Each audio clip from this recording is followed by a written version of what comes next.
Oh, good morning, Yankees universe. Welcome back to another episode of the Yankees Morning Brew on this Thursday, September 21st. Like always, I'm your guy Hector, joined by my co-host, Mr. TC Stills. Check out the intro, and we will be right back. Really, y'all don't know this, y'all in danger. I'm a threat. I'm a gamble with your life, cause you know that it's okay. It's okay. You know I ain't letting up, my foot is on your neck. Take my word for it, it's a promise and a threat. Really, y'all don't know this, y'all in danger. I'm a threat. I'm a gamble with your life, cause you know that it's a bet. It's okay. You know I ain't letting up, my foot is on your neck. Take my word for it, it's a promise and a threat.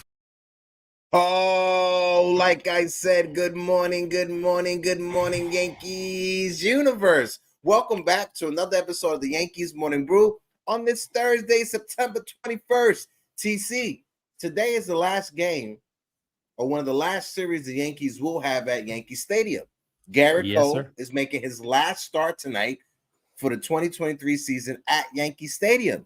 TC, how you feeling, big fella? I'm feeling good. I can't wait for that. But before we get to that, tonight I'm leaving for New York. So I'll be seeing you guys pretty soon. I can't wait. It's already here. And oh my goodness, Saturday is the day we're all going to hang out. Yes. With all these lovely people, all the chat, all these guys, man. I can't wait to see everybody, especially you, Hector, man. We're going to, little bear hug, little baby bear hug. Little baby bear hug. But looking forward to that. I'm ready. I'm packed. I'm ready to go and, hang out in the Audi suite with you guys. And, hopefully it doesn't rain.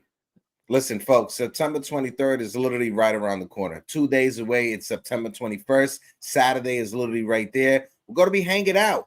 For those that brought their tickets to Yankee Stadium, NYYU will be taking over the stadium. Shout out to my brother Pete Seminetti. Shout out to the entire NYYU familia, because we're going to be in the building. No matter what happens, rain, sleet, snow, we'll going to be. There's two things. There's three things. One, got to get my hug for my guys. Got you, Pete, your uncle, your pops, your brother, and stuff like that. Two, there's a bobblehead that's going to be given out, so I got to make sure I get my bobblehead. And three, they got food. I'm going over there. No matter if it's raining, I'm going to be there for those 2 hours eating as much food as I can. Oh, yeah. I'm not going to lie. I heard about all that food from April, 11. Man. That's a fact. You guys were raving about that food in April, and I said, you know what? I will be there in September and share some veal chop with you guys. I ain't gonna lie, I may be sneaking in some Tupperware just so I could take some food home. I'm just saying, that's how Puerto Rican I am. Let's shout out the chat real quick before we continue. All right, roll call. Shout out my guy, Mr. Anthony Garcia, that is in the building. AK-47, how you doing? We got our guy, my brother, Anthony Medina, mi hermano de la isla. Yeah, Medina, can't wait, buddy. Medina, how you doing? We got Dan C, that's in the building. Anna Marie LeBeau is in the building. How you doing, Anna? Too bad, Anna. And like Stevie Schumann says, rain, go Hats away. Stevie Pooh, how you doing? I think Steve said he just realized that today is his half birthday. So happy birthday to the fly guy, Steve Schumann. Shout out to our guy, Mr. Dev Finch, that's in the building. As well, Shane McNeil is in the building. Salute, three capital X's. My guy Jonathan is in the building. Hey, Jonathan. Of course, we can't forget Seven. And of course, Punjab Kings fan is in the building. We got 16 of y'all here. If you guys can, please smack that like button. And I can't forget Sean Browning, who's doing his best to grab his cup of coffee to join the conversation. And Uncle Tats and the Pinstripe Chronicles is in the building. Salute. Tats, we gotta get something. We gotta get something set up with Tats on Sunday. Yeah. Tats will figure this out this weekend. Either Sunday, we'll figure it out. We'll drive out to Long Island and go see Uncle Grandpa Tats. But TC, we gotta talk about the game last night. Michael King, what a great 13 strikeouts, the most strikeouts by a Yankee starting pitcher this season. Let's have the conversation about Michael King. We'll be right back.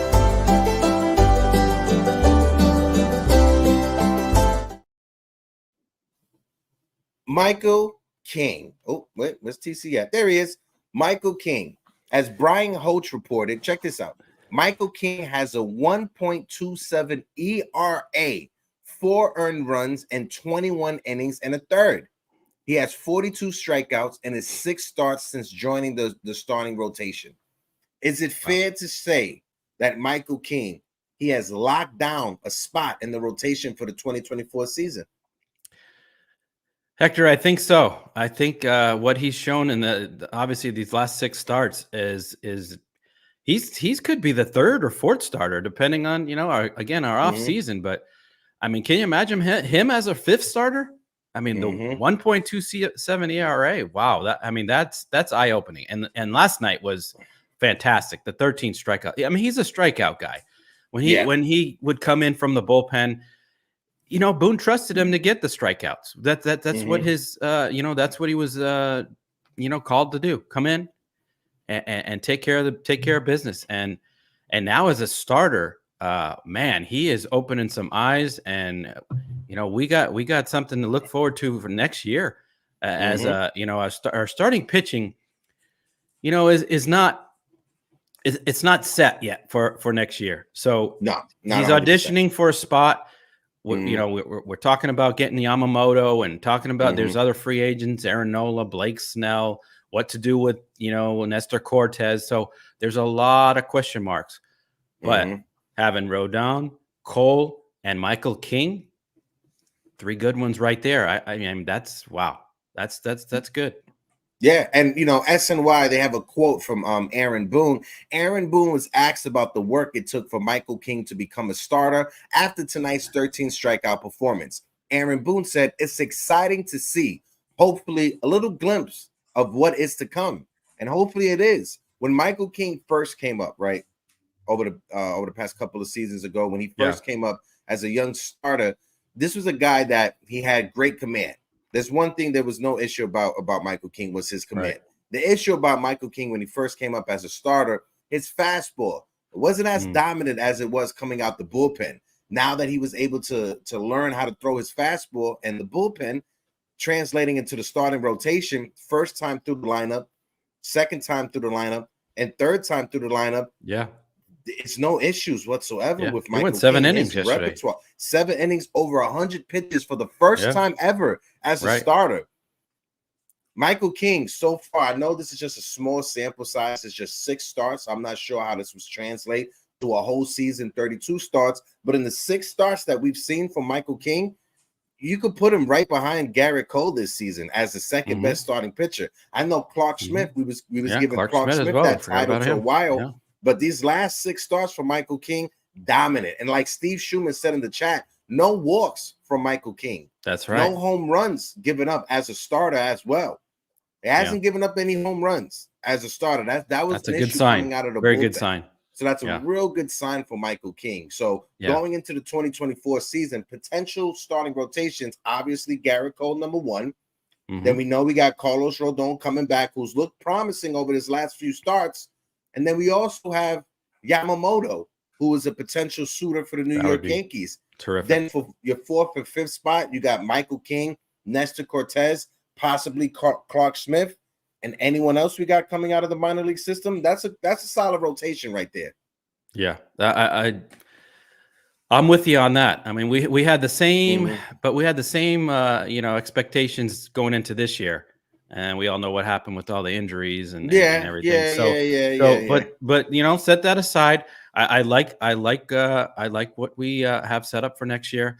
Unfortunately, the bullpen let him down yesterday. Michael King was in line for at least. Then the offense as well. Offense didn't do crap. So, but yeah, that's what you lined up there with Cole Rodon and Schmidt King and whoever else. Yamamoto would be great, but it looks good. It looks promising for next season. Now, we have other holes to fill, but the starting pitching does look good. Let's talk about, because you said coming into this season, that was our expectations, was one of the best starting rotations the Yankees have ever put out. Let's look at the back end of that rotation, right? Because when you look at the back end of that rotation, when you got Carlos Rodon, Frankie Montas, Nestor Cortez, and Luis Severino, all 4 of those guys injury-prone starting pitchers. Yeah, all hurt. Let's be honest. Nestor Cortez last season was dealing with a hamstring issue. Frankie Montas, his shoulder. Luis Severino was battling injuries all of last year. Carlos Rodon, we know about Carlos Rodon before his starts with the Giants or before his time with the Giants, how back and forth he was on the IL. So when you look at our starting rotation going into 2024, Michael King wasn't injured. I know he was coming back of blowing up his elbow from last year, but this season he's been solid. He has been. Yes. We want to have faith in Yamamoto, thinking that he could come over to the States and it translates well. So we don't have to worry about the Luis Severino rehabbing the entire season or Frankie Montas trying to rehab to come back. Scratch that, put that to the side. I think we got starting pitchers that we could rely on and say, you know what, we could pencil them in for a minimum 20 starts out of the season at minimum. Yeah, and you never can have enough pitching. I mean, that's been said from years and years and years. Never have enough, and it looks like we are set up to have some quality depth as far as starting pitching. I mean, you got Frankie Montas. He's working his way back. That's a possibility. You still have Nestor Cortez. You still have Clayton Beater. You still have Will Warren. You have Johnny Brito, Randy Vasquez. There's a lot of we've seen these guys. There's a lot of quality, a lot of potential there. It looks like we're going to move on from Severino and Herman. Those guys will no longer be here. But there's a lot of guys. I mean, we get Yamamoto. We have a lot of depth. And even a possibility of getting Aaron Nola. That's another guy that I'm high on to get in off season if we miss out on Yamamoto. So we have a lot of depth this year. I know you have the free agency list pulled up on your end. Before we go through the free agency list, I want to just pull this up from Steve Schumann because he makes a great point right here. The Yankees still have Vasquez, Brito, Beater, Hampton, and Cortez coming up on top of Will Warren and Drew Thorpe, right? So our minor league systems, and shout out to Dane Huber, shout out to Julian and Sandy as well, who covers the Yankees minor league system, and they've been giving us a lot of information, keeping us informed. So our minor league system, we do have some arms coming down the pipeline, just in case anyone in that starting rotation has to take a trip on the IL. It's not what we want, but like you said, TC, it's great to have options. You can never have enough starting pitching. Never. Also, we got 32 people in the building. If you guys can, please smack that like button. I see LA Yankee King is going back and forth with people in the chat about LA saying sell high. About trading Michael King. I'm not doing that right now. I know we have starting pitchers that are coming up out of the minor league system. I know LI mentioned Drew Thorpe and Will Warren. Drew Thorpe and Will Warren, they haven't even pitched in the major leagues yet. Right. If we would have saw Drew Thorpe and Will Warren for a small sample size this season, like we're seeing right now for Michael King, and if it was promising, then yeah, we can have a conversation. They haven't even taken a sip of MLB baseball. No. So if you want to sell high on Michael King and trade Michael King, you wait till next season or after next season, because the Yankees, they still have him under control when it comes to his arbitration years. So it's not like he's going to be a free agent anytime soon. So if you want to look at that down the pipeline, that's a conversation to have.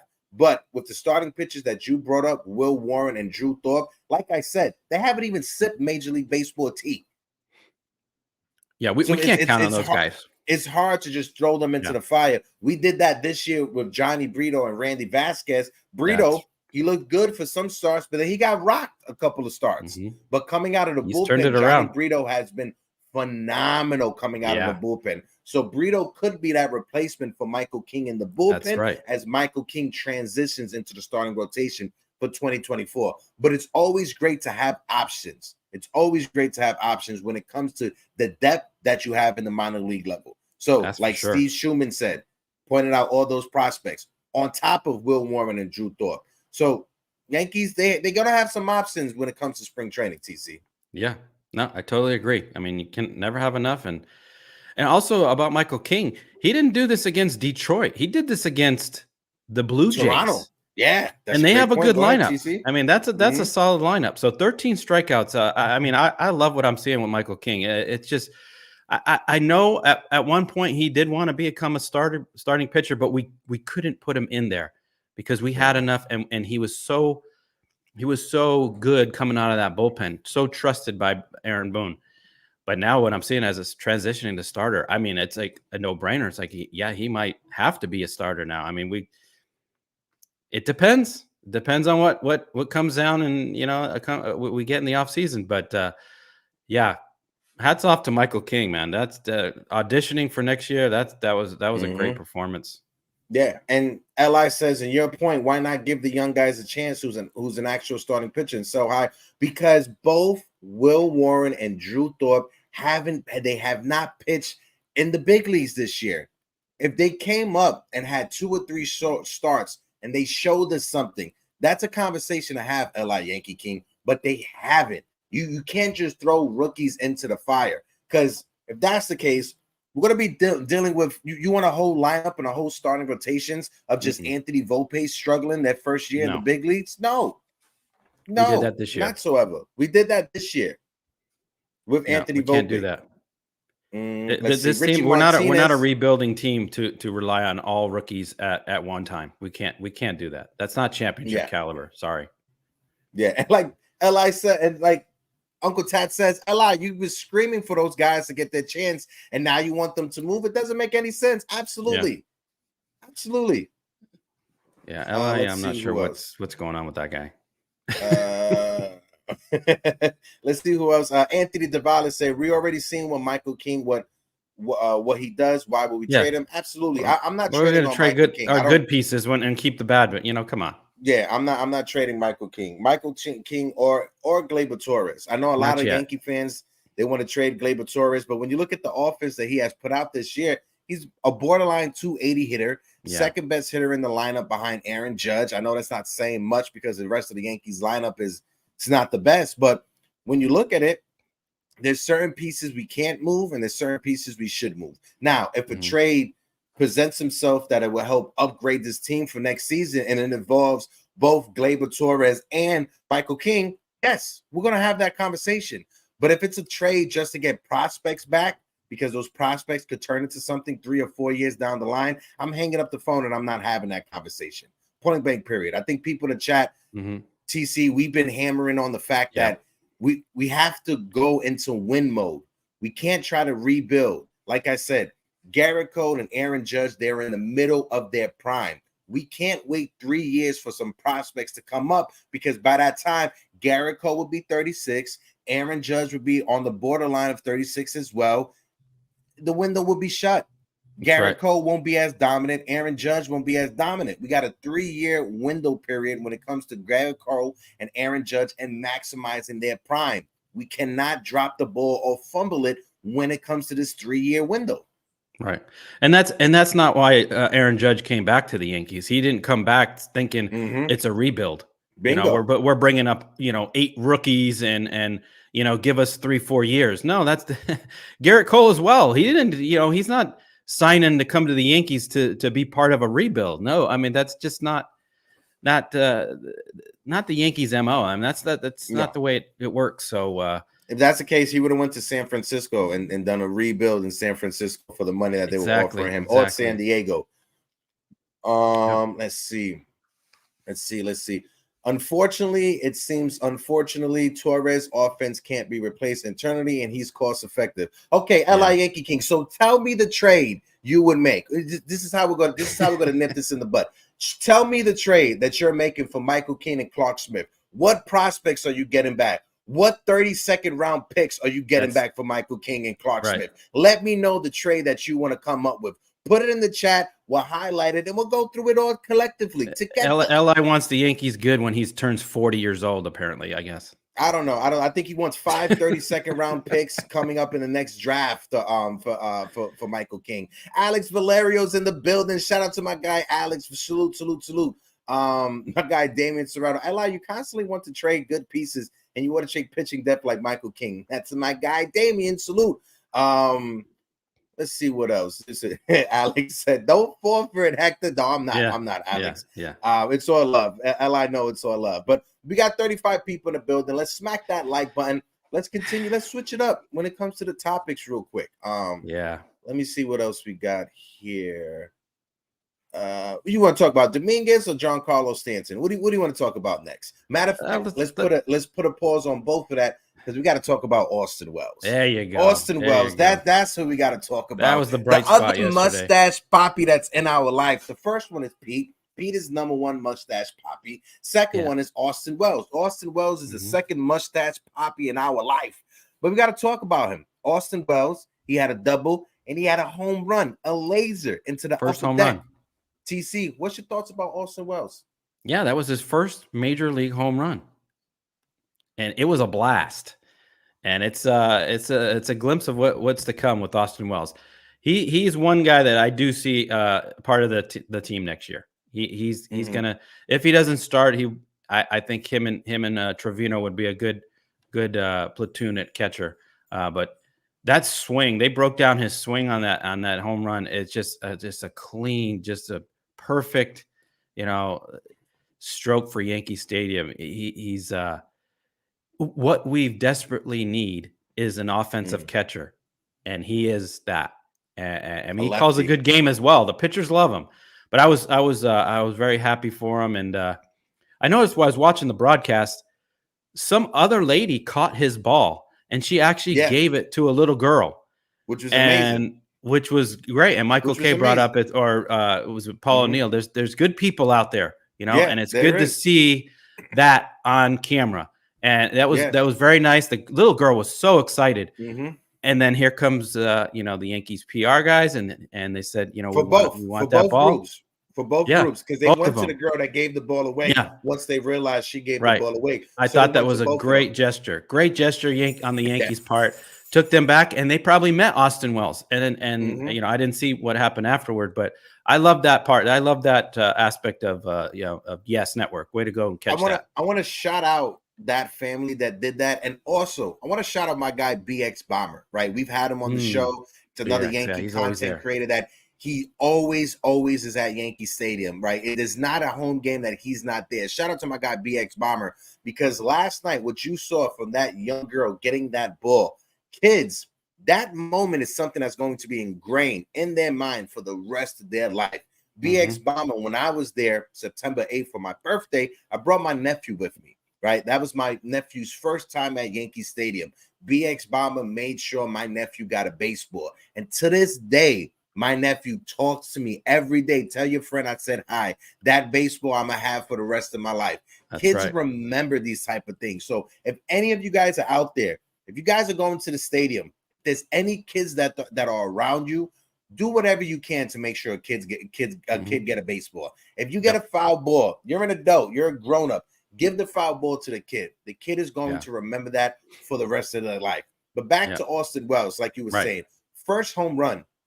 Amazing, right? You bring up the fact that we've been missing this type of punch from the catcher position ever since Gary Sanchez left, right? But the difference about Austin Wells, he's a lefty. The last time the Yankees had a pure left-handed hitting catcher was Mike Stanley, if I'm not mistaken. TC, that's when you was watching the Yankees back with Don Mattingly. And I know Jorge Posada was a switch hitter, but he wasn't a pure left-handed hitter like Mike Stanley was a left-handed hitter. And you see, but Mike Stanley was right-handed.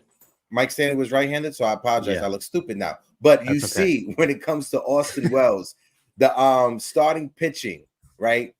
Carlos Rodon, his best game so far coming back from injury has been with Austin Wells as the catcher. That's right. Right. Michael King in this six start outing as a starting pitcher. Majority of those outings were with Austin Wells behind the plate. Yeah. So you hear the praises from Anna Marie. I know. I feel stupid. It's okay. You hear the praises. You hear the praises from the starting staff when it comes to Austin Wells behind the plate on how well he calls the game, right? How well his pitch framing is. His deep. The one thing we've been told about Austin Wells is that his defense needs to catch up to his bat. His defense needs to catch up to his bat. That's the one thing we've been told about Austin Wells. So far, his defense does not look suspect or shaky whatsoever. No, I'm not noticing any of the flaws that these so-called experts are talking about. He looks fine back there. He calls a great game. Like you said, the pitchers love him. I want to say this. Li, no one is answering your question. until you give me the trade package you want back in return for Clark Smith and Michael King. So no one is answering your question until you answer my question first. Go ahead, TC. Yeah, no, I mean, like you said, that the pitchers love to throw to him. He calls a great game, and I'm not seeing it. I'm not seeing any weakness. I mean, he's got a great arm. I mean, he's thrown out some runners. I mean, he's definitely better than Gary Sanchez. I mean, they wanted to put Austin Wells in that category. I don't think so. Not even close. But the offense is what I'm looking at. I mean, we needed that. Especially this year. I mean, everybody took a year off in the offensive category. So I don't know. I really hope it's high expectations, but I hope he ends up being like a Thurman Munson. I mean, I watched that guy as a offensive threat. I mean, the guy batted 300 every season and had grit and heart and gave it 150% and was a captain. And I see the same little tangibles with Austin Wells, and I really hope it works out for him. And I was, happy for the kid yesterday with the home run. I mean, that was great, great moment. Oh, and Jacob brings up Brian McCann. Oh my God, when Brian McCann, this is the thing. Brian McCann, to me, when the Yankees signed him, I thought it was an amazing sign, right?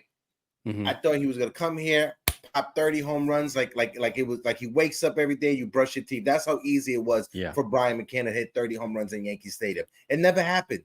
It never happened. Brian McCann, and then also it was during that weird time when the Yankees, Derek Jeter and A-Rod was on the downturn, and Mariano was about to retire, Andy Pettit's last few. So it was around the weird transition period. Yeah, the weird transition period when it comes to Yankee baseball. But Brian McCann, Carlos Beltran, those signed. Remember when we traded for Lance Berkman? Those are weird times as Yankee fans back then. But go ahead, TC. We get these guys past their prime. That's Cashman's, MO. He loves to get the guys already, the late 30s.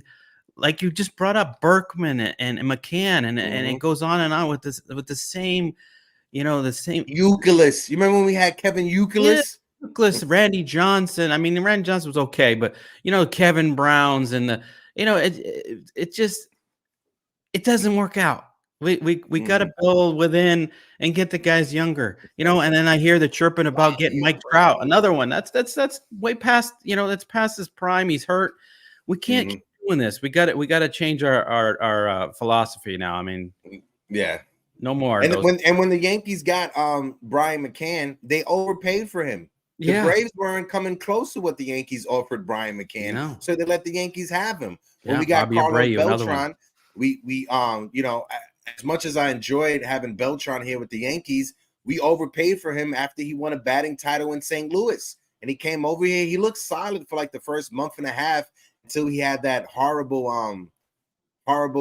in the stand play in Tampa Bay. Carlos Beltran trying to go for a ball in Tampa Bay, and he fell backwards and hit his head on the concrete. He was never the same after that. Shout out to Alex and Luca, Big Blue in the Bronx. How you doing, my guys? Salute. But let's switch it up. Shout out to Austin Wells. I think we could pencil him in as the opening day catcher for next season. What's your thoughts on that? People in the chat. Are you guys okay with giving Austin Wells the catching spot to start the season next year? Yeah, I think that's out of all the question marks, I think that's one that I can say for sure that Austin Wells will be on this team.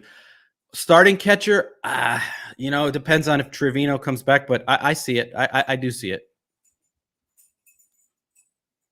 Okay, Li, response? I don't know what to make of this. Why are the Diamondbacks going to take back DJ LeMahieu and his contract? Why are the Braves going to? Why are the Diamondbacks going to do that? I never heard of any of those guys. Who are those guys? Who are any of these guys? Can you give me their ranking on MLB Slade, prospect pipeline? Yeah. Okay. I'm not taking any chances with these guys. No. Okay. Have fun playing MLB The Show, Li Yankee King. Yeah, but let's switch it up. Let's talk about Jasson Dominguez, the Martian. He had his Tommy John surgery. He is now the bionic Martian going forward. The Yankees announced yesterday Jasson Dominguez underwent Tommy John reconstruction surgery, which included the addition of an internal brace. The surgery was performed by Dr. Keith Meister in Arlington, Texas. The anticipated recovery process is expected to take 9 to 10 months. TC, the news came out, The Martian. And here's the thing about Jasson Dominguez. No matter what, he's always smiling. He's always smiling. I think Michael K said it on the broadcast. He has resting, smiling face. And that's so true when it comes to Jasson Dominguez. But go ahead, TC. What's your thoughts? Yeah, no complications. His surgery went well, and actually, I mean, the bright spot is that it happened now. It didn't happen in the middle of the season, maybe next year. So you get this out of the way, have your recovery, be ready by, earliest I guess is June, July. That's wishful thinking, but if all goes well, he'll be right back in the lineup. I mean, he's still 20 years old, so got a bright future ahead of him. He's always smiling, so it's not bringing him down. He's not, he got his chance in the big leagues. I think he proved a lot of people wrong. He proved, that he can, be here and stay in the major leagues. I mean, what he did, I know all the hype. There was a lot of hype around this kid, and we're all, begging the question: Is he legit? Is he the legit guy, the Martian that we've all been, led to believe? And I think he's proved it. So, sky's the limit next year. Hopefully he comes back sooner than the 9 to 10 months. But hey, we're going to rally around him and do our best to hang in there and give him support. And, I wish him the best in recovery. Yeah. And like we've said, when it comes to Jasson Dominguez, take your time. Yeah. Don't try to rush Jasson Dominguez back. When he comes back, most likely he will have to be like end of July, early. Shout out to Casey in the chat, but it'll be end of July, early August, right around that time frame. The Yankees, they'll send him down to the minors.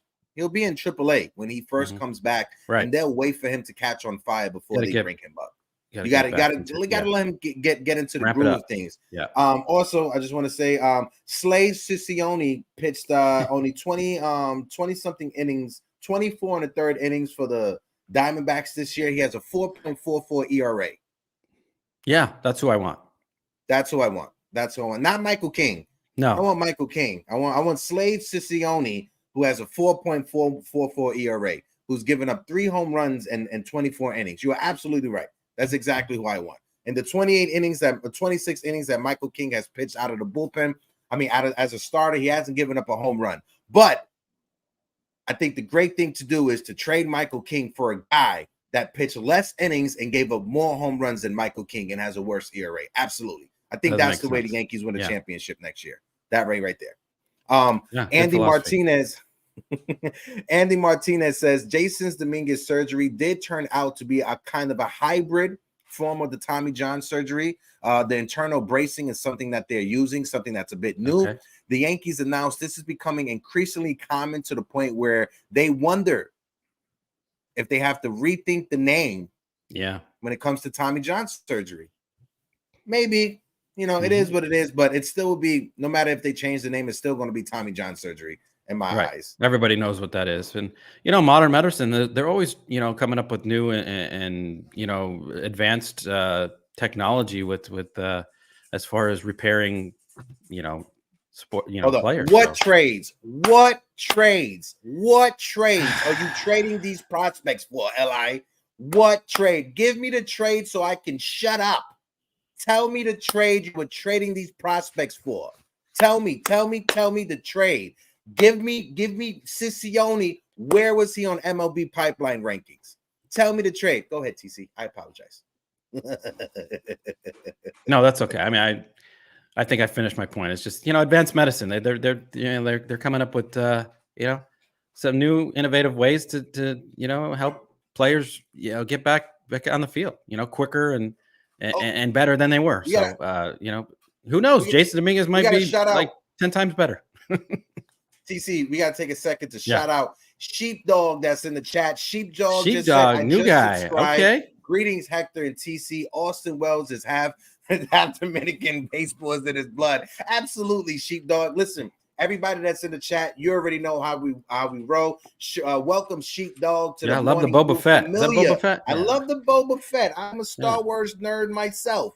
Sheepdog. Shout out to Sheepdog. Welcome to the conversation. Everybody's welcome. To the familiar. Shout out to my guy El Don Sicario that's in the chat. Sicario. Salute, 3 capital S's. And like Damien Serrano says, put Li in the bathroom. Shout out to my guy Damien. That's enough. Yeah, Li, go. But listen, this is one thing go I wrestle say. something. I just hope Li knows it's all love. It's all love when it comes down to it. Yeah. Shout out to my guy Punjab Kings fan as well that's in the building. Let's switch it up. I haven't seen Big Time Jerry yet. I don't know. I'm gonna call that guy. We gotta make sure Jerry's good. Gotta make sure Big Time Jerry's good. But let's have the conversation. Giancarlo Stanton. Now, my guy Jasson from 161 River Ave put out a video yesterday that a report came out. I know, Celso, cover your ears. A report came out saying that the Yankees are going to try to trade Giancarlo Stanton in the offseason. I'm not sure logistically how that will work out, but if there's smoke, there's fire. TC, what's your thoughts? Yeah, I mean, we've been saying this for a while now that he would be someone we would want to move. I know it would be difficult, but the numbers don't lie. I mean, last night they brought up a stat. He was 2 for 39, 2 home runs. That's it out of the last 39. I mean, he's well below 200 average this year, and he can't run. He can't play the outfield. I mean, what kind of player is he? I mean, if you're DHing, you better hit. You better be producing as a DH, and he's not doing that. So I don't see. I mean, I hate to say it, but I mean, he's had some great moments with us, but at this point, you got to find somebody to trade him to. I mean, I don't know if they're willing to take on the money or take on, I mean, we're going to have to throw in a prospect here or two. And if someone's willing to take on a broken down DH, Dodgers, somewhere out west, Seattle, I don't know. I mean, he has a no trade clause, so I don't know where he would, end up, accepting a trade to. So San Francisco, I don't know. I'm doing all I can to, be on the phone, calling everybody, say, hey, what can we make work? What can we do? Let's see. 2019, right? 2018 is when the Yankees got Giancarlo Stanton. In 2018, Giancarlo Stanton played 158 games for the Yankees. Awesome. Ever since 2018, 2019, he only played 18 games. 2023 was the pandemic season. He only played 23 games. 2021, Giancarlo Stanton played 139 games for the New York Yankees. In 2022, last year, Giancarlo Stanton played 110 games for the New York Yankees. In 2023, we're coming to the end of the season. How many games do you think Giancarlo Stanton's played this season for the Yankees? 85. 97 games. Okay. 97 games. So he's on track. He's on track to play less games this year than he did last year. Why would a team trade for a guy that on average, he hasn't even cracked 110 games per season over the past 5 years? Since 2019, Giancarlo Stanton, he's averaging less than 110 games. And that's just me being generous. Yeah. Why would someone take his contract on? That's the thing. I don't. Who? I mean, who? I don't know if there's another. I don't know if there's another Brian Cashman out there that will make that trade. I don't know. Brian Cashman is going to find another fool that's as dumb as him to make that trade. And like Sheepdog says, this is what I was talking about on the last episode. Sheepdog, we need to give Big G a contract like Bobby Bonilla. I know a lot of people hated when I brought that up, but you got to look at it like this. Yankees owe Giancarlo Stanton over the next 5 years, $90-something million. If you want to say over 100 because the entire year of the contract, just make it 110, 130 because the Marlins going to have to put some money in. So if the Yankees and the Marlins can get together and try to come out with a buyout, Giancarlo Stanton, the money that you're owed, we'll give it to you over the next 20 seasons or 30 seasons. If you want a 1% kickback, copy. Have a 1% kickback so you get some interest, so you get a little bit of money back. Yeah. You're going to have that buyout for the next 20 to 30 seasons. You could become a free agent.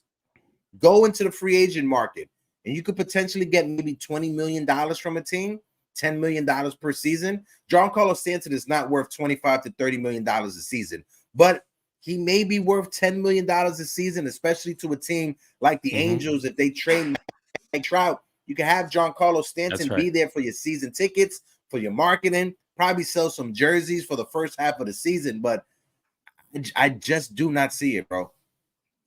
Yeah, I don't. That might be the only way is the buyout. I just don't see it. It's just really difficult for me seeing a team accepting a player like this at the money that he's worth or owed. TC. He's hitting 188. 188. It's just not that's a DH. Why don't we just have our pitchers bat? What's the purpose of a DH if you're batting 188? Michael King would probably bat 188. Dan C just made a great comment. Let's be honest. If Stanton wasn't owed big money, he would have been right behind the door with Josh Donaldson. You're Absolutely.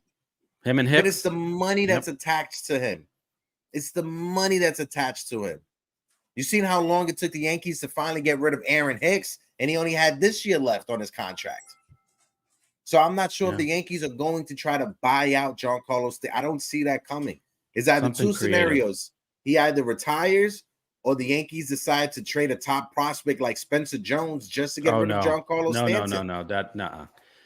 No, that would be disastrous. There's no Cashman would have to be fired instantly. Jacob, I hope, Jacob, I truly hope that there's a GM out there that will make that move, but I just don't see it. No. It's not good for business. That's not a business. Why are you gonna, bring in a broken down player for that much money? Come on, it just doesn't make any sense. You see, the writing's on the wall. He should retire. He really should. Yeah, I know. And this is the thing when it comes to Giancarlo Stanton. I'm not sure if you guys saw it last night in the post game press conference, but Brian Hoach, I got a tweet from Brian Hoach. Giancarlo Stanton used the words terrible to describe his performance this season. There's a lot of things, and this is from Giancarlo Stanton. Right. There's a lot of things I've got to work and adjust on. But if you guys think I'm just showing up and going out there and not working, then I don't know what to tell you guys. Right. That was the first time since Giancarlo Stanton has been here that I've seen him get upset with the media, that I've seen him been short with his answers to the media. Because normally when it comes to Giancarlo Stanton, regardless if he's doing good or regardless if he's doing bad, one thing us Yankee fans we can point to with Giancarlo and say we rock with you was his accountability for himself. He never made excuses, always held himself accountable, always said, well, the fans got a right to boo me because I suck right now. Agree, Anna. But last night, if you guys haven't seen that post-game press conference with Giancarlo Stanton, go and watch it. Because you can see he got a little bit emotional and he was really short with his answers towards the media. What's your thoughts, TC? Yeah. I totally agree. He's always been, cool, calm, collected, always accountable, always, extends the media courtesy and comes and, and talks about it. I mean, he doesn't avoid and just, give him the cold shoulder. He's always there. And, I understand it. I get it. He probably is working, but what his body can do now at this point, whether it's maybe he just works out way too much. He just can't hit. He needs to adjust what he does. He needs to be more flexible. There's off-season programs. Something's got to change because he's too stiff. He can't get the outside pitch. If he doesn't square up a ball, he hits the ball hard. He's got great exit velocity. It's just unfortunate, like even last night he had a rocket. Chapman made a great play. Yeah, amazing play. He's just hitting into some bad luck, but if he doesn't make contact, he strikes out. And pitchers know how to pitch to him. It's no secret now. And he needs to adjust. There's somebody outside of the organization needs to come in and break it down and say, hey, this is what we need to change. If you want to you want to move on with your career, or, you know, then this is what we need to do. This is what we need to do with your body, health wise, physically, you know, and you know, maybe the vision, something's got to change into the off season to because right now what I'm seeing, nothing's working. Whatever he's doing it's just not working. Yeah. I had something that I wanted to bring up. It was about Sean Casey as the hitting coach for the Yankees. Give me 1 second to look it up. Because Sean Casey, the one thing, all right, I got to hear from Brian Hoach. So this is just a nugget, you know, a little note when it comes to Sean Casey. Since Sean Casey was hired as the Yankees hitting coach, the Yankees lead all of Major League Baseball when it comes to a 9.24 plate appearances per walk. So when it comes to the Yankees and Sean Casey, something's clicking, because the Yankees now lead Major League Baseball when it comes to plate appearances per walk at 9.24 plate appearances per walk. Okay. Also, the Yankees are leading Major League Baseball when it comes to pitches per plate appearances. The Yankees are now averaging 4.04 pitches per plate appearance. That's prior to the All-Star break. Prior to the All-Star break, and when the Yankees hired Sean Casey, the Yankees were 20th in Major League Baseball at 11.90 plate appearances per walk and 3.86 pitches per plate appearance. So when it comes to Sean Casey, he's done something right. I know a lot of fans, when the Yankees hired Sean Casey, they scratched their heads, but you've seen a total 180 from Gleyber Torres. Yes. A total 180 from DJ LeMahieu. You've seen other hitters in the lineup do better when you look at the backup catchers. Even Kyle Higashioka has gotten better since Sean Casey has taken over. So maybe Sean Casey can work with Giancarlo Stanton in the offseason to break down his swing and try to build it back up. The same way how Matt Carpenter broke down his swing and built it back up. I think that's the same thing that's going to happen with Giancarlo Stanton. My guy Ryan from Fireside Yankees, shout out to Ryan. He said, let me make one thing clear about Giancarlo Stanton. If the Yankees move on from him, it's happening through a DFA. Nobody in baseball wants that contract. No. Absolutely. No. Absolutely. That's the only way. And Crackle Nuts brings up a good point too about maybe he needs to change his batting stance. Yeah, that could be an issue. When you look at Giancarlo Stanton, his batting stance, it's very weird, right? I know Giancarlo Stanton is super strong. Paul O'Neill pointed this out a month ago in a broadcast. When you're watching Giancarlo Stanton, normally in baseball players, especially the hitters, they bring their weight back, because you got to bring your weight back in order to go forward. So when you're watching Aaron Judge, you can see him, his weight is on his back leg. For some reason with Giancarlo Stanton, pay attention to the game today. Pay attention to the game against the Blue Jays or whenever the next time you see Giancarlo Stanton is. He's leaning forward. His weight is on his front leg. He's all up. Then he tries to transfer it back to his back leg. That you don't have the bat speed anymore to do that. You did that in 2018, 2019, even though you was injured. You had the bat speed back then. You can't do it. Giancarlo Stanton needs to break down his swing, and he needs to load up his back leg, his weight on his back leg, not his front leg. Look, Alex Valerio knows exactly what I'm talking about. His weight is in the front leg. He tries to put all that weight, and then he tries to transfer it at the last second to his back leg. He doesn't have the bat speed anymore to do that. He needs to start in a position where it's easier for him to get into his backswing. He needs to put all that weight into the back, have his hands a little bit down so he could just go forward. That's what Giancarlo Stanton needs to do. But hey, what do I know? He needs to talk to the guy that you showed the video of, the hitting instructor. Hit King. Hit King, yeah. He needs to talk to him. But like Steve says, his knee, that may be an issue. His knee, he may not be able to put his weight on his back leg because of his knee. That's why he puts it on his front leg, and then at the last second tries to transfer it over. That's a great point, because his knees are shot. He's trying to play through something. It's obvious he's trying to play through something, because Look at how he runs. He runs at 50%. He doesn't. He's not running 100%. You know, the time he got thrown out at home plate. I mean, he didn't even care. You know, so that's the Yankees are okay with him. Just give it. You know, don't test yourself. Just give it whatever you can. And there's an issue there. We can't have a player playing through issues like this. We need 100% health. We can't do this anymore. Nah. And you could tell, like you said, TC, there's something that's bothering him. Because even when he hits the ball on the ground, that double play that happened yesterday, when he's running to first, he looks hurt when he's running to first base. He looks like, you remember how they joked that Mickey Mantle was wrapped up all the time like a mummy in his last few years that he played?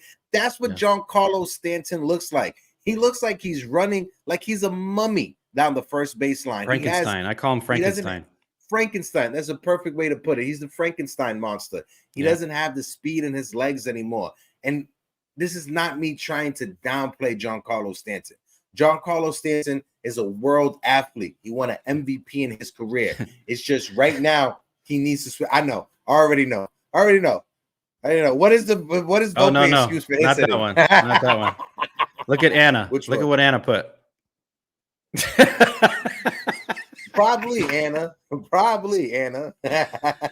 shout out to my guy Blue Gold. Yeah, what's up, Blue Gold? Haven't seen him in a while. Blue Gold gets to trash Anthony Volpe. Yeah, what's his excuse? You know what's funny? I made the graphics yesterday about Anthony Volpe with Blue Gold in mind.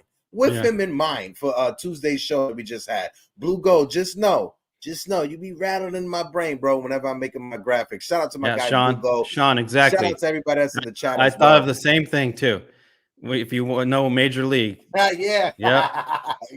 Jake Taylor running down to first base. Taylor. Yep, absolutely. At least Jake Taylor had an excuse. He was a catcher whose knees was shot. Yeah.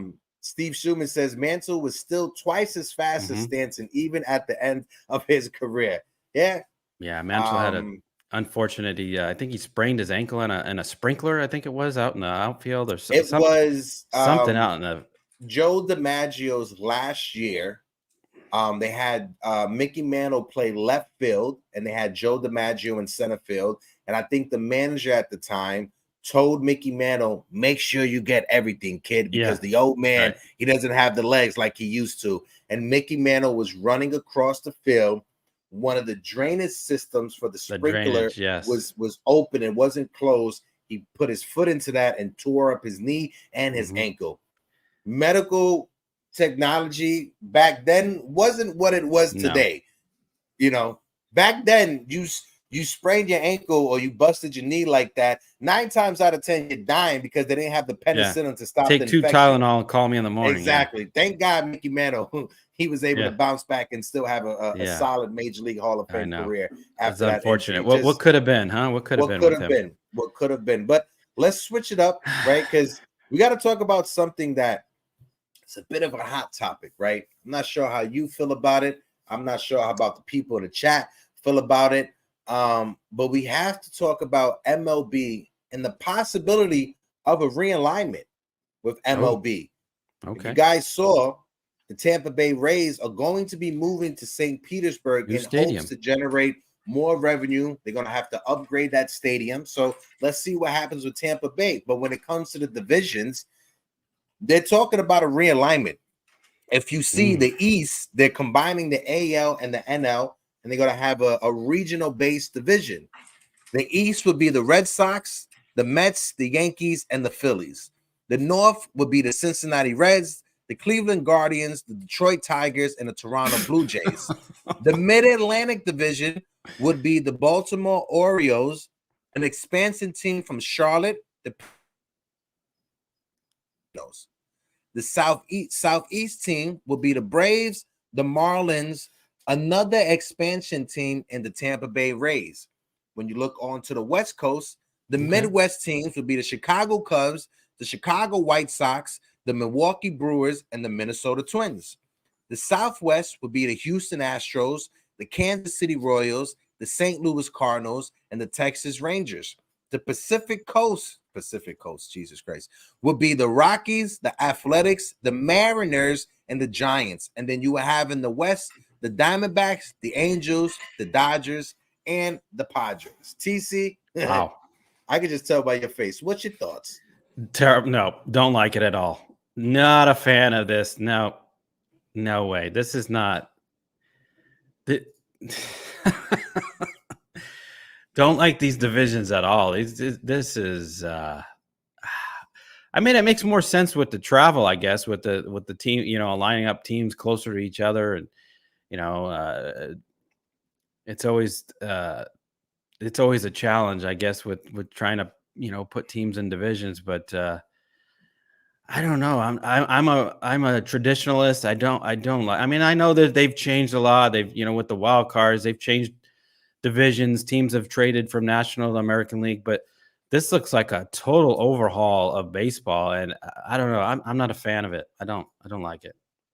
Well, so you wanted to just go back to how it was before, just NL and AL and no divisions, and the top two teams are in the World Series. You said you're a traditionalist. That's what it was. Not that far, but I mean, I'm just saying. You say you're a traditionalist. So I'm just. I get it. I get it. Yeah. I mean, it's right from the very beginning to now. There's been a lot of change. I get it. Mm. This just seems like I don't know, total overhaul of the divisions. I don't know. I'm just not a fan. I don't know. That's my opinion. It switches it up. Also, these are all just speculations. None of this is coming from the MLB I agree, Anna. office. I like how it is now. From the MLB insiders from Brian Hoach and stuff like that. But my guy Stanton for MVP put in the chat, MLB realignment idea. 4 divisions, 8 teams each. Top 2 teams in each division make the playoffs. If owners insist on adding more wild card teams, give the division winners an automatic week for the playoff berth. Make the second and third place teams play a wild card series. Put Bucks back. Wait, what? Oh, put the Pirates back in the NL East. What's your thoughts about that one? So he's saying with the MLB, 4 divisions, 8 teams. So okay, so you got division winners, and then they get a bye, and then the second place teams get the wild card. Yeah, I like that. And then also too, I just got to point out the fact that Rob Manfred looks like Emperor Palpatine from Star Wars in this picture. Like if you look at Rob Manfred in this picture, he definitely looks like Emperor Palpatine. He looks like a member of the dark side when it comes to this picture. But no, for me, I think it's interesting. It switches up the parity when it comes to divisions, because the NL Central and the AL Central are just god awful. They're just horrible divisions. I think those divisions needs to be switched up, right? Those divisions needs to be gone, because those divisions are horrible, right? But having the Yankees and the Mets in the same division, that's interesting-ish. That's a tough. The East is tough. That's a tough.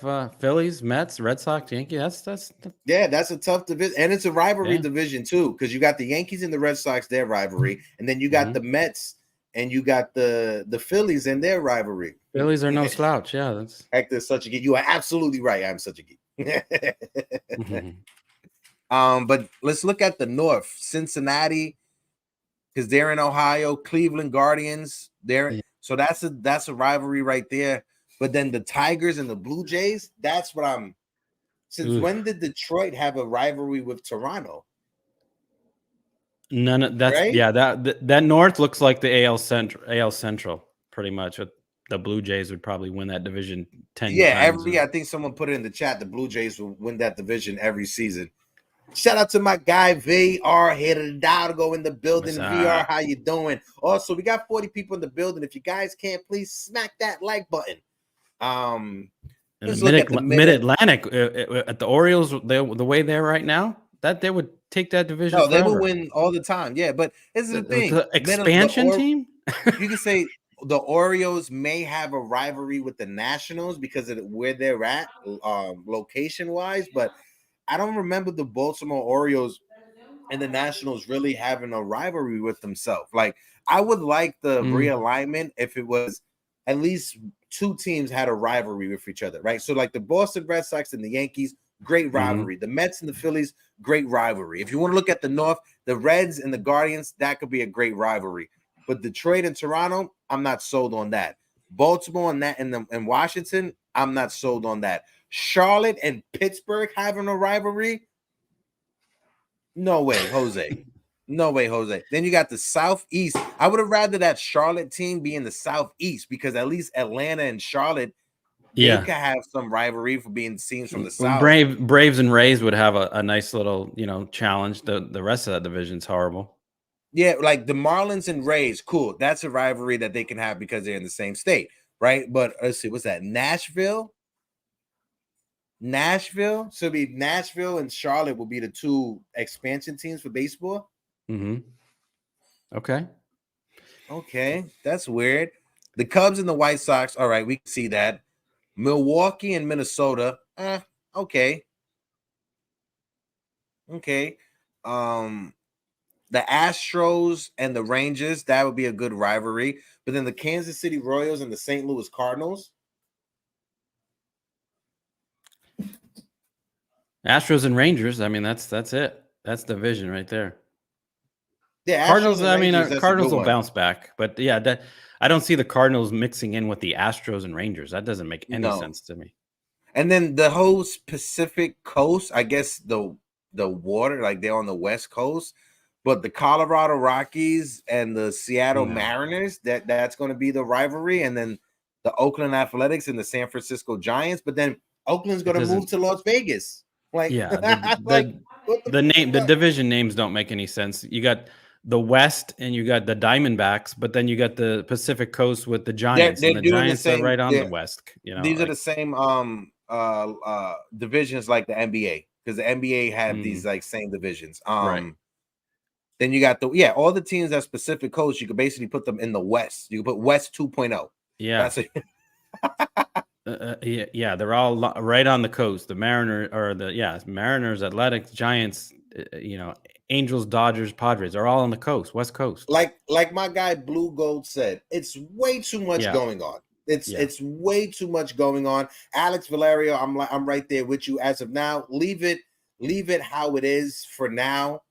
And that's the crazy thing, right? Because have you ever watched videos from like the 90s or the early because I recently stumbled upon a video where Wendy's got credit cards for the first time, and how people who were customers couldn't believe it. This is not going to work.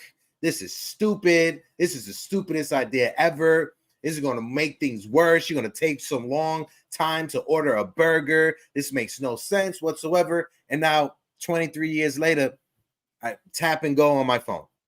Everything is credit card now. So at the time, us simpletons may not see the bigger picture when it comes to the idea. Maybe in the future it makes sense, but as of right now, what I'm seeing, it doesn't make much sense for me. Maybe if someone could like lay it out simpler or easier for me to digest it, maybe, but as of right now, I'm good.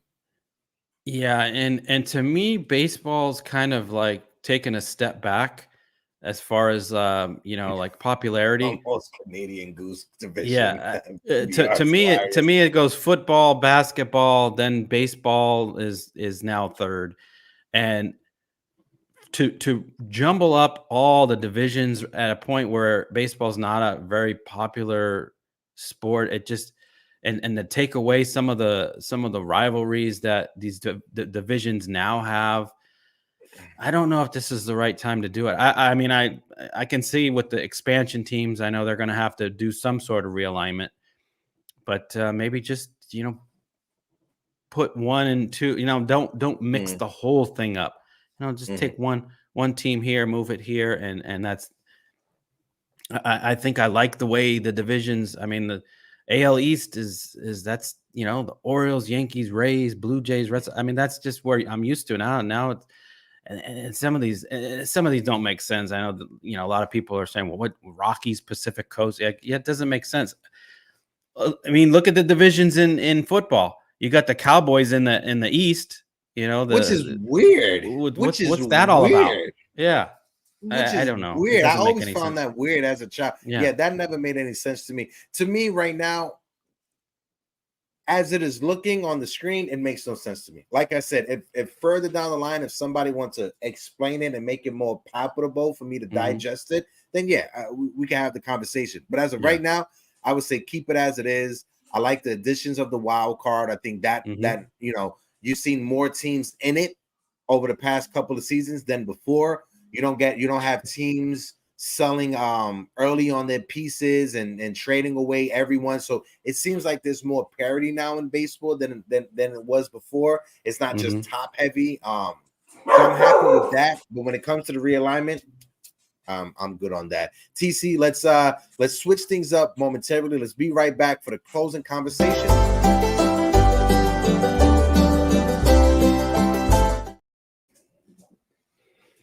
For the closing combos, I want to bring up a couple of topics. You see, Shohei Ohtani cleared out his locker with the Angels. I want to talk to you, TC, about that. What's your thoughts on Shohei Ohtani? He got his Tommy John surgery, and he literally just packed everything up before the season was done. Is this a clear sign that Shohei Ohtani is letting people know that he is done and with the Angels? It sure looks like it. Packing it up and moving on. New chapter in his career. So it doesn't look good for the Angels. I mean, if I'm Ohtani, why am I coming back? Well, I mean, the Angels are more dysfunctional than the Yankees are right now. I mean, they went for it at the trade deadline and then dumped everybody like a week later. It just I don't know what they're doing. They could have traded Ohtani at the time and got a lot of prospects back. They could have rebuilt their team. They didn't, and they did. Ohtani sees where it's going now with the rumors of Mike Trout leaving. There's nobody coming up in the pipeline for the Angels. They traded away all their prospects when they tried to go all in. Exactly at the deadline, and I was there 2 weeks ago, and I don't know. I didn't know who these players were. Who are they putting out there? So I don't know. If I'm Ohtani, I'm saying sayonara. I'm out, and I got to see what I can get. Unfortunately, with the injury that he had and the elbow, he's going to take a hit as far as the money he's going to get. I don't think he's because he can't hit next year. I mean, he can't pitch next year. He's done. No pitching for 2024. 2025, he's just going to be, I don't know what he's going to play, the DH or is it outfield. I don't know what first. I don't know where's he going to play. So I don't know. Big question marks. Do you see, and I'm going to throw this out there because I haven't seen anybody talk about this. Could you see Shohei Ohtani this offseason signing a 1-year deal and then go back into the free agent market after next season when he's able to pitch freely? Can you see Shohei Ohtani signing a 1-year deal with a team? Now, for the long term, it's not that many teams that are going to go hard for Shohei Ohtani for the long term, right? Because they don't have the money, the resources to do it. But for one season, maybe a team like the Orioles step up and offer Shohei, listen, we'll give you that 1 year so you can come back and prove it so you can go back into the free agent market. We'll give you 1 year, $45 million. Yeah, I see that happening. Want $500 million. And if no team is coming to the door with $500 million, I could see Shohei Ohtani signing for 1 year and then going back into free agency so you could get that historic contract. You're right. It's a smart decision because of the not being able to pitch. But I do see the same players, the same teams in on him. Dodgers, Mariners, Mets. I mean, I wouldn't count out maybe even the Red Sox. I mean, there's for DH. I don't know. I don't know, Blue Go. I wouldn't call him cheap because in the late 90s, when the Yankees dynasty was doing their thing and they were winning championships left and right, the Baltimore Orioles, they were second behind the Yankees when it came to payroll, right? This is the same Baltimore Orioles ownership group that went all in on Miguel Tejada, went all in on Javi Lopez. They went all in trying to re-sign Mike Mussina. They was never able to do that. He went with the Yankees, but is it the same team? They gave that money to Chris Davis, knowing that was awful. Yeah, and look what happened with Chris Davis. So when it's time for them to spend money, they spend money. The son may be cheap. The son, you're right. You're right. The son is not the father. That was the father that was spending that money. But the son did give that money to Chris Davis. If it's for one season, just one season, you could sign Ohtani and just have him with your young group for one season. And then when he becomes a free agent, you could slap on that qualifying offer. So when he signs with somebody else, you get a draft pick back. I think that's very intriguing to some teams. Maybe not Baltimore, because of course Baltimore is still on the East Coast. We know Ohtani is a West Coast guy, but with that 1 year, that makes it very appealing. And I seen Anthony Garcia put in the chat. Did you guys see the video when Fuzzy called into Stephen A. Smith's show regarding Ohtani? Yeah, I saw that. And Stephen A. is a very interesting character. I was able to meet Stephen A. Smith like right when the playoffs for the NBA was going on. He was an awesome guy in person when I met him, but he admitted to Fuzzy on his show that he doesn't watch baseball as much as he used to. And he said the popularity in baseball, it's not up there. And he's not wrong when it comes to that. When it comes to the ratings, Stephen A. Smith is not wrong when it comes to baseball and its popularity. Now, I understand where Fuzzy is coming from, because you're downplaying Shohei Ohtani, who is probably the best player on the earth right now when he's healthy. When he's healthy, Shohei Ohtani is probably one of the best players, if not the best player, to play the sport.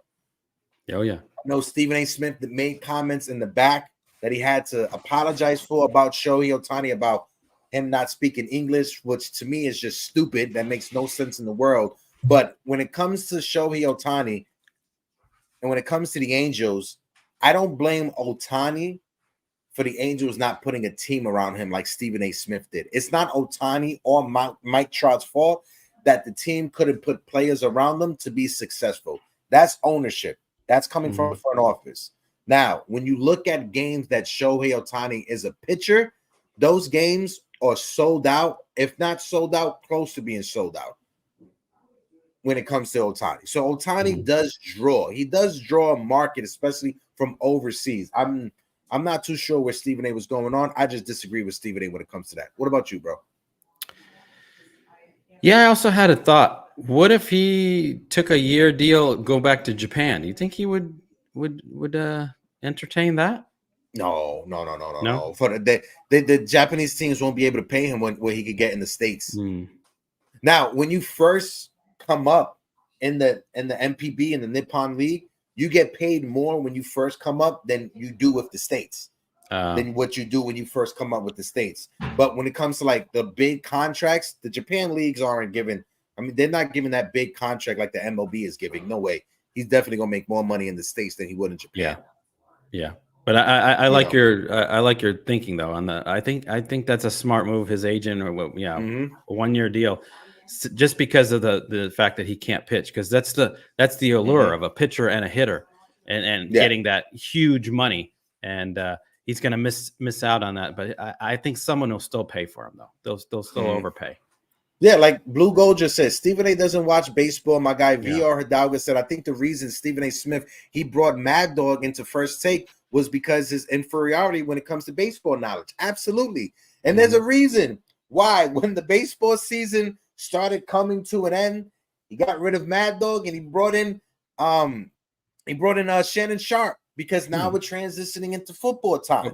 Shannon Sharp, his knowledge about football is way more knowledgeable than Stephen A. Smith. So Stephen A. Smith knows what he's doing. In the baseball season, he got Mad Dog there to have conversations about baseball.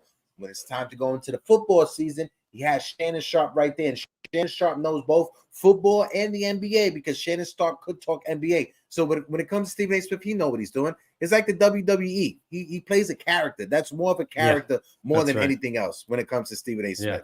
But I want to switch it up also. Another topic that I want to talk about. Did you see the picture from Seattle, George Kirby, what he did? This happened a couple of weeks ago. We didn't talk about it. I forgot to bring it up, but it was a game he was pitching. He was in the 6th inning, He wasn't even over 100 pitches, right? And they sent him back out for the 7th inning. He gave up the lead. The team lost the game. And then afterwards, he's like, I should have never been in there in that 7th inning. I don't know why my manager put me back out there. So he was complaining that he was out there pitching in the 7th inning. What's your thoughts on that? Wow, for a player to not want to compete, it's like basically, you know, like take me out. That's not a good sign. And he had like 92 pitches too. He didn't have like over 100 pitches or anything. Yeah, unless you're complaining of like discomfort or there's an injury there, you know, soreness or something, then yeah, I shouldn't be out there, you know, an arm shot. But just because he gave up the lead, he's gonna throw the manager under the bus. You know, I shouldn't be out there. That's not a good look. No, no, it's terrible.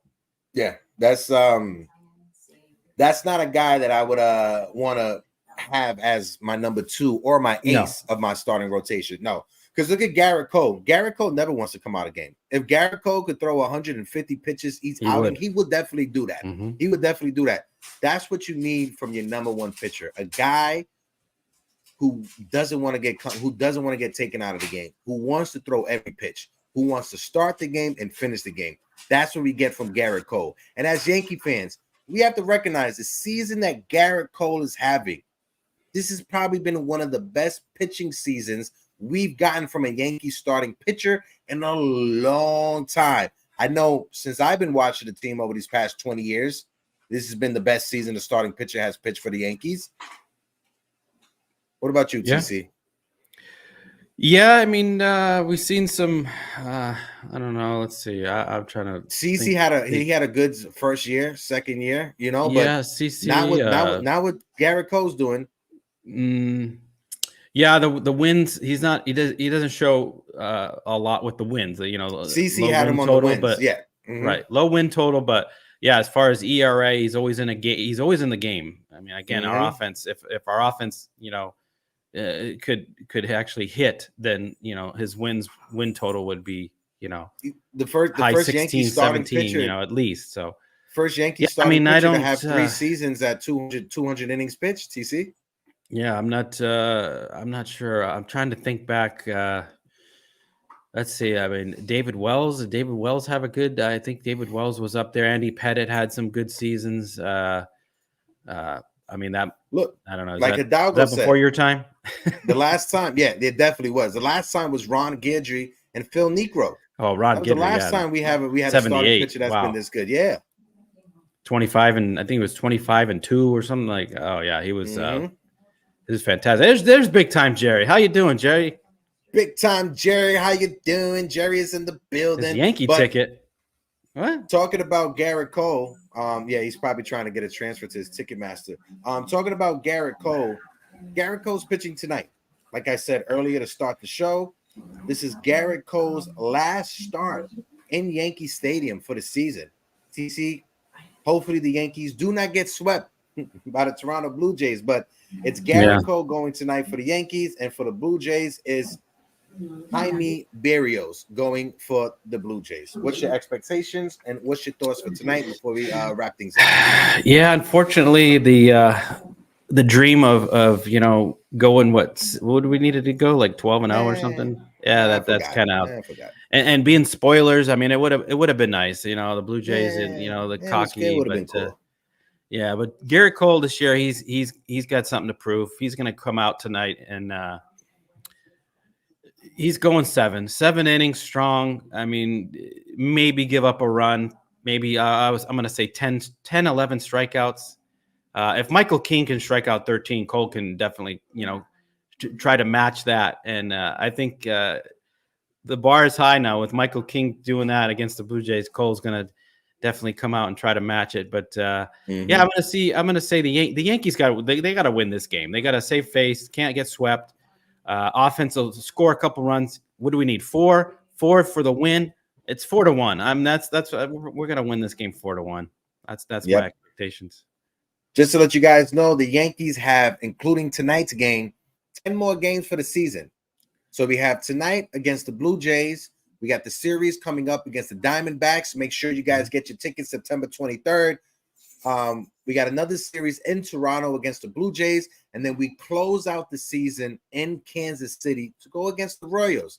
I'm not going to lie, closing the season, Yankees versus Royals. I think that's pretty good, especially with the Yankees having a rivalry with the Royals in the 80s. I think that's good for some old timers. Dumpster fires battling it out. This is two dumpster fires, but this has been a very interesting season. The 2023 Yankees probably going to go down as probably one of the worst seasons that I've watched when it comes to Yankees baseball. This season is definitely worse than 2008. This season is definitely worse than 2016. Jasson Dominguez came up. He gave us some hope, but he got injured. Hopefully he comes back next year. He doesn't rush things back, and we can pick it up when he comes back. But TC, it's going to be a very interesting Yankees offseason. Tomorrow, Yankees Morning Brew. We may go on at 11, Most likely it will be 12. I'm meeting up with Pete early in the morning before the show, so I'll be hanging out with my brother before the show. So make sure you guys tune in tomorrow. And like I said, Saturday, I'll be on the streets in New York. Yeah, TC is going to be doing some man of the street. I'm going to be some roving reporter. I'm going to try to get some Yankee fans to join us on the Morning Brew. We'll see how it goes, but I will be in New York City, and not sure where I'm going to be. But I'm going to be walking around. Maybe Times Square. We'll tune in. For you Giant fans out there, for you New York Giant fans that are out there, make sure you tune in tonight to my friend Jerry Ferrara. Make sure you guys go sub to Jerry Ferrara's channel. He's having a Giants post-game show tonight. He's going to have an open panel, bring people up to have their conversations. Make sure you tune into my guy, Jerry Ferrara. We got big things coming down the pipeline. You guys don't want to miss out on anything. But like always, salute, 3 capital S's to the head. I'm your guy, Hector. That's my guy, TC. And like always, peace out.